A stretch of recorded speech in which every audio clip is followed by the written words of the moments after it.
Very dark man. It get as you take day.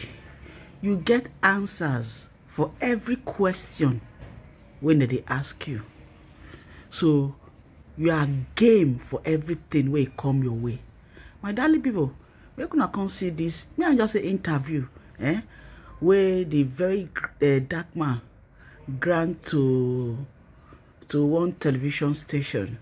The way they answer them, and in short, the interviewer was kind of perplexed. That's all I can say.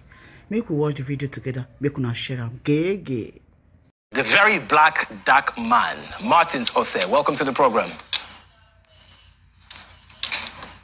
Thank you very much. Mr. You can never be me. Right, I can see that you do your research very well. Let's just jump right into it. In the last 3 months, you have just sort of become this enigma, and even when people don't follow you, they'll definitely see you on their timeline because you're constantly commenting on a particular issue.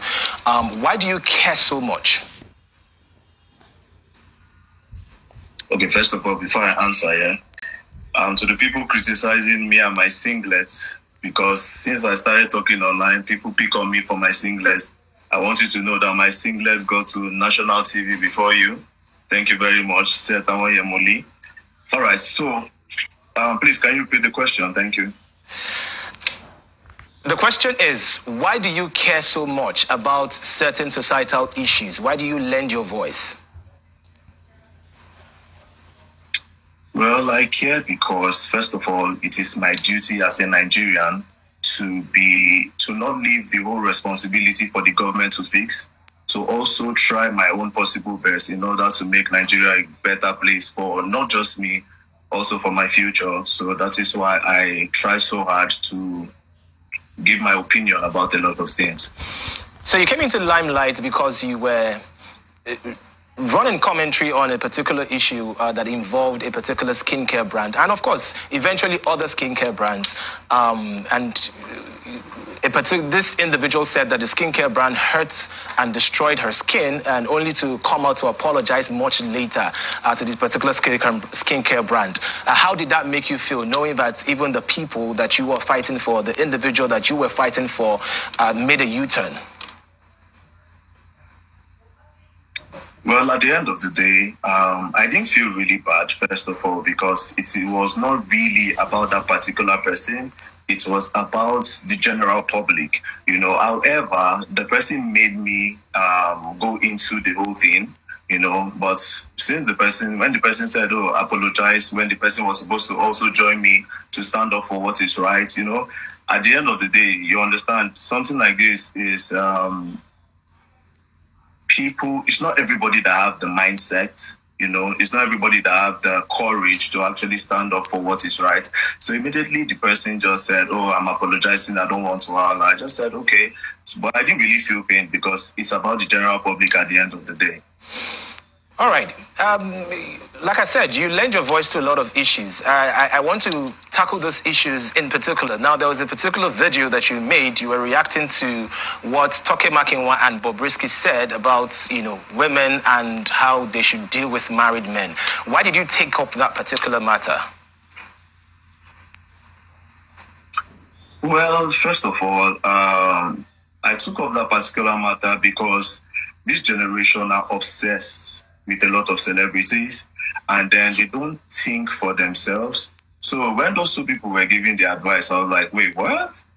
There are some people that are not even meant to be on television, I'm sorry to say, no offense. But then again, it's the society we live in today that encourages people like that. So when I heard it, I knew a lot of people were going to take this advice. That was why I quickly reacted to it, because, like I said, it's about the general public and for the future. You understand? Because if we start taking advice from everybody that is on TV, trust me, tomorrow we won't have it tomorrow. At the end of the day, don't play. All right, very dark man. You are beginning to redefine what social consciousness is all about. How far are you willing to go? Because, from the trajectory that we've seen, sometimes people start off really strong and it looks like they lose steam along the way. How far are you willing to take this activism? Well, I'm going to be staying long because everything they would use to come for me, I've already put it out there. I told them I am coming with a tarnished image, you know, like literally everything. I told them I am broke, I don't have money, I'm not a rich person, so they cannot broke shame me. I've told them a lot of things about my life that they cannot even use to attack me. So basically, I prepared myself mentally for them. So all the bad, lash, blah, blah, blah, blah, blah. When I hear them, I'm like, oh, well, I've already told you people I'm broke, you know, because in Nigeria, what they do is, in order to bring down your mentality and to bring down your morale for fighting, they will say, no go find money, your mates, they find money, no go find money. So the first thing they do is to broke shame you, you know, so that's why I came. And then sometimes I even show my one-room apartment where I stay. I show them everything. I'm like, oh, yes, I'm broke. So what else? You know, but then again, they'll still come with something like, you talk too much, you talk too much, you talk too much. Now, one thing I would say is I realize I'm doing something right when they cannot pin anything on me other than you talk too much. Do you understand? So that's it. This team will still be there for a very long time. Now, can you take me through your investigation process? So before you take up a particular matter, because most often than not, you bring out receipts. So can you take me through your investigation process? How far do you go to actually discover whether this particular individual or this particular brand is doing something they're not supposed to be doing? How far do you take your investigations? Scopri il mondo e cresce davanti. Well, if I tell you, a lot of them will be cautious. So it will really mess up my investigation when I actually have a target, you know, because I really go, when I mean I go deep, I really go deep on the person and I take my time for like 2 or 3 days. I will go like maybe like 2 a.m. when everybody's sleeping. I'll start searching and asking and doing this one. Go to social media and everywhere to make sure I get what I want. Google. I will even Google sometimes, use YouTube, you know, to actually pin my target and to be able to bring that receipt. So I don't fumble, but I can't tell you all about how I do my investigation. Else, my meat will leave the hunter's trap.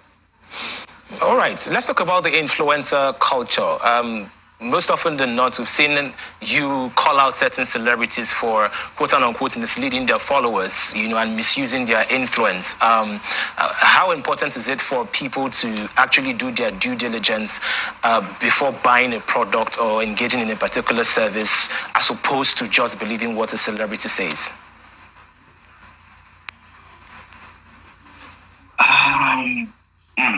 First of all, you know this Nigeria, sometimes when I look at the list of people that are called celebrities, I ask myself that, is a celebrity supposed to mean somebody that is celebrate? Like, what is about this person that people celebrate? And then you look at the person's followers list, you be like, this person like this, where they do shake, and I get all this amount of followers, you know?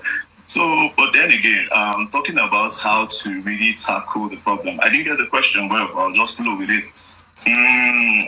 I mean, one thing I would say is, I always say this thing. I said, okay, go on. Please, let me hear the question again, please. Thank you. The question is, for the individual that wants to patronize a particular service or wants to buy a particular product, how would you tell that individual to do their due diligence in terms of conducting research, or what steps are they supposed to take to confirm the authenticity of the product, as opposed to just believing the word of mouth of a particular celebrity? Okay, so let me start with skincare, because skincare is like the main one. For skincare, first of all, the NAFDAC number. You have to make sure the NAFDAC number is on the product. However, NAFDAC number does not entirely mean that the product is good, but it means that the right authorities have actually checked the content of the product. Secondly, some people can actually use a fake NAFDAC product on their brand, but the way you catch them to know that the product is fake or not fake, check the list, like the ingredient that is used to make the product. Most of them don't put the ingredient that they use in making the product because they themselves don't actually know the ingredients in the product.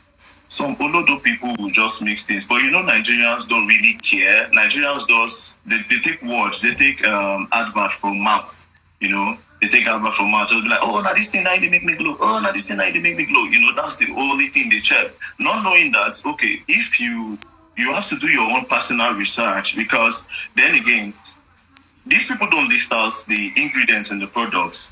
You, where you won't go use the product, do you understand? You where won't go use the product. There are some things that you need to read so that you know if this thing that you are reading is okay for your own skin.